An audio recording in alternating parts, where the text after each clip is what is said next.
어쨌든 그 두 사람은 취하를 했거든요. 동생하고 아들은.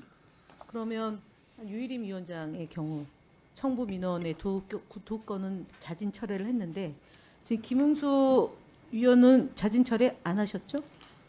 가족 동원한 거? 저는 아니요. 그러니까 짧게. 네, 안 말씀을 하셨죠? 드리면 동원이 아니고 가족들이 함께 동참을 해서 동참을 해서. 그랬는데 저는 다른 사람이 그런데 누가 당시에는 네, 방심위와 관련된 일을 하지 않았을 때고 지금 방심위와 관련된 일을 하고 계십니다. 지금은 그렇습니다. 그럼 처리하실 겁니까? 안 하실 겁니까? 하셔야 돼요. 죄가 하나 가벼워질 수 있으니까 하시죠. 용이 있습니까?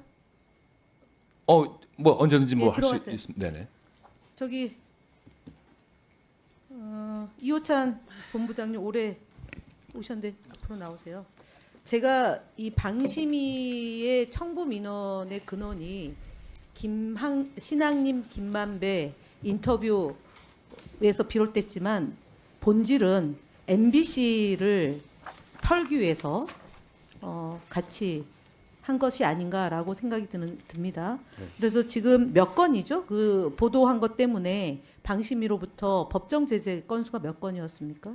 이 건으로 김만배와 신앙님을 보도했다는 이유로 법정 이게 제재. 계속 반복되는 징계들이어서 저 정확히 기억은 안 나는데 한 서너 건은 되지 않을까 하고 일단은 1차로 인용보도 한 건에 대해서는 4,500만 원의 과징금 4,500만 이런 원. 초유의 중징계가 내려졌습니다. 네, 그건 이제 지금 집행 정지됐죠. 집행 법원에서. 정지됐고. 네.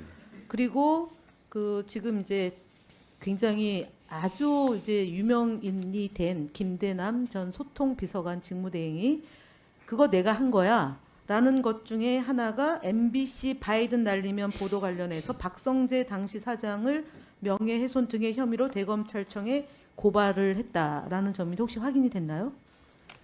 취재가 혹시 됐나요? MBC 차원에서? 그거는 아직 확인은 못했고 네. 내가 나 한 거야라고 했던 그 세민연이라는 단체가 당시 바이든 날리면 사건 이후에 이제 MBC를 고발한 주체임은 오늘도 뭐 확인이 됐죠. 그러면 그 고발된 것이 수사가 진행되고 있습니까? 아니면 이것도 그 고발도 수사도 계속 좀 지연이 되고 있고요. 최근에 당사자들에 대해서 뭐 소환 요청을 하고 이런 것들이 조금씩은 진행이 되고 진행되고 있는데 있고. 아직 본격적으로 뭐가 결과가 나오거나 이러지는 않고 있습니다. 그러면 결국은 이제 말씀드린 바이든 날리면 때문에 벌어진 이 참사, 그러니까 윤석열 정부가 이렇게 지지율이 급락하고 국민들로부터 심판의 대상이 된 배경 중에 하나가 바이든 날리면 보도를 사과로 끝낼 일을 MBC를 탄압하는 도구로 되면서 이제 크게 커졌다 이렇게 봅니다. 그래서 지금 말씀드렸던 바이든 날리면 보도부터 해서 신앙님 김만배로 이어지는 보도했던 것으로 지금 징계받은 거를 조금 더 구체적으로 다음번 또 참고인으로 나올 기회가 있다면 좀 MBC 차원에서 해서 저희들에게 좀 알려주시길 바랍니다. 네, 알겠습니다. 들어가셔도 좋습니다. 방통위 그가 지금 권한 밖의 일이다라고 계속 주장을 하시는데 김영관 기조국장님, 네. 지난번 정현주 방심위 위원장을 수사하고 조사했던 게 무슨 고난 바뀌어서 방통위가 했습니까? 고난이라서 했습니까? 그건 어떻게 된 거죠?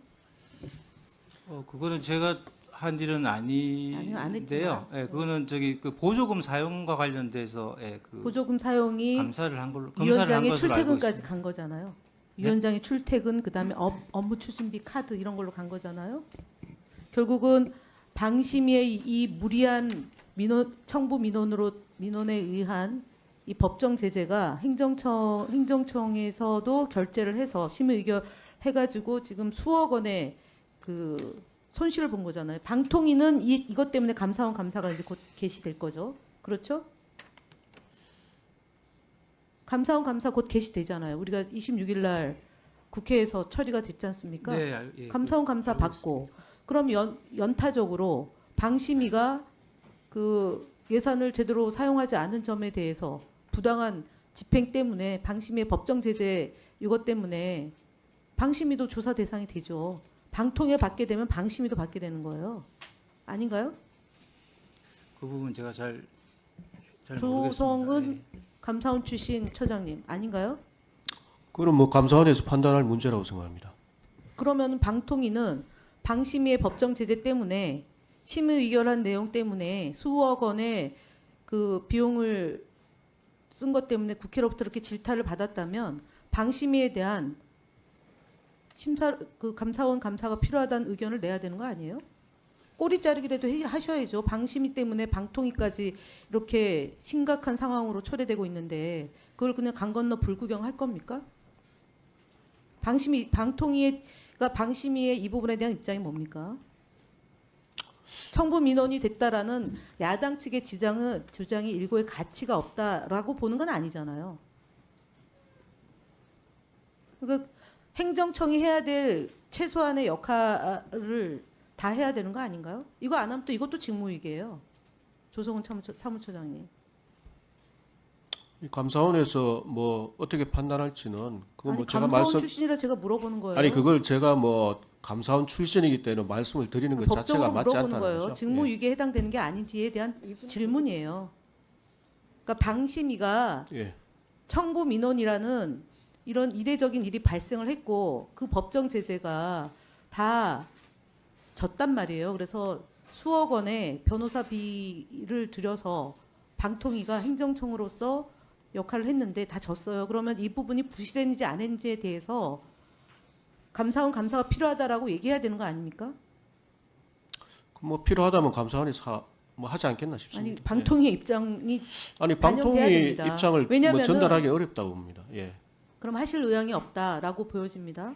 뭐 하실 의향이 있고 없고의 문제가 아닌 것 같습니다. 그럼 위원장한테 보고하셔서 예. 다음번 그 10월 7일에 있는 국정감사 때 답 이분도 주시기 바랍니다. 왜냐하면 지금 방통위의 권한이 방심위에 대해서 심의에 대해서 감나라 배나라는 할 수 없지만 예산이 투여되기 때문에 감사를 해야 됩니다. 적어도 정상적인 방통이라면 방심위에 대해서 특별 감사를 이미 실시해도 12번은 더 했어야 될 사안입니다. 그럼에도 불구하고 아무것도 안 하고 있는 거거든요. 그래서 직무유기다라고 얘기하는 거고 그동안 김홍일, 이동관에 대한 탄핵 사유 중에 하나가 해당됩니다. 방통위에 대한 방심위에 대한 그 고난을 제대로 행사하지 않았다라는 거고요. 그다음에 또 하나 얘기하면 지금 앞서 과장은 권한 밖의 일이라고 얘기하는데 방통위가 심의 의결을 하는데요. 그거를 서면 의결만 했습니까? 서면 잘 의결을 한 모르죠. 걸로 알고 있습니다. 예, 박동주 국장님 그동안 서면 의결만 했습니까? 서면 의결을 한 걸로 알고 있습니다. 서면 의결만 했습니까? 라고 질문했습니다. 방송통신심의위원회의 그 재심에 사항에 대해서 예, 할 때 서면으로만 했습니까? 서면으로 한 것으로 알고 예, 있습니다. 국장님 네. 서면으로 하지 않았습니다. 예, 대면으로 회의한 적이 있어요. 2명 이상의 상임위원이 그것을 대면으로 해야 된다라고 주장해서 대면으로 한 바가 있어요. 한상혁 위원장 시절입니다. 확인하세요. 뒤에 과장님 대면으로 회의한 적 있습니까? 없습니까? 위원회 규칙에 따라서 상임위원께서 요청하시면 대면으로서는 한 적 있습니까? 없습니까? 있는 걸로 알고 예, 있습니다. 왜냐하면 2008년도에 최시중 위원장이 서면으로 하자라고 했습니다. 왜냐하면 표현의 자유를 침해하면 안 된다라는 뜻을 존중해서 그랬던 겁니다. 이거는 고치지 않는 뭐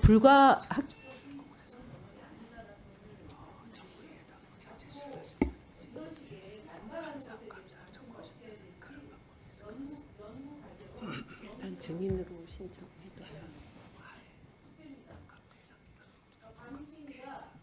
모여서 한번 하죠.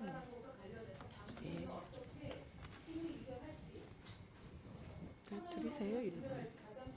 결할지 아니면 방송통신위원들이 논의할지에 대해서 최시중 체제에서 결정한 것을 어떻게 할 건지 연구 과제로 삼아서